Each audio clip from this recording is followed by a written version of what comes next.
Hi friends, நம்ம இப்போ என்ன பார்க்க போகிறோம் அப்படின்னா, நம்ம புது வீட்டுக்கு ஷிஃப்ட் பண்ணுறதுக்காண்டி எல்லாமே எடுத்து ரெடி பண்ணி வச்சாச்சு. எல்லாம் ரெடி பண்ணி எடுத்து வச்சாச்சு.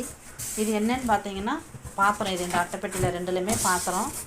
இந்த பாத்திரம் எல்லாமே சர்ச்சில் ப்ரைஸ் வாங்கினது, அப்புறம் அம்மா வீட்டில் கொஞ்சம் கொடுத்தது, கல்யாண வீடுகளில் கொடுத்தது எல்லாமே நான் ஒரு கவர் போட்டு மூடி அட்டைப்பெட்டியிலே போட்டு வச்சுருந்தேன்.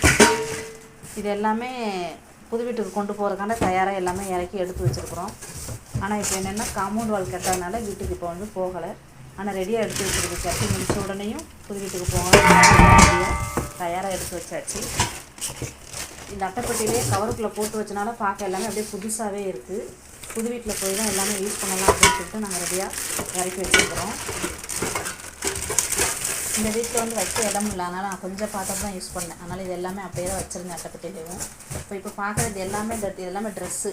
ஏன்னா பீரோல் வந்து அம்மா வீட்டில் கொடுத்து விட்டாச்சு. புது வீட்டில் கபோர்டு ஒரு கடிக்க சொன்னதுனால பீரோல் வேணான்னு ஊருக்கு கொடுத்து விட்டாச்சு. இது எல்லாமே ட்ரெஸ் எடுத்து வச்சுருக்கு. இப்போ இது வந்து புது வீட்டில் பால் காய்ச்சினோட ஃபோட்டோஸு. உங்களுக்கு பிடிச்சிருக்குன்னு நினைக்கிறேன். லைக் பண்ணுங்கள், சப்ஸ்கிரைப் பண்ணிடுங்க.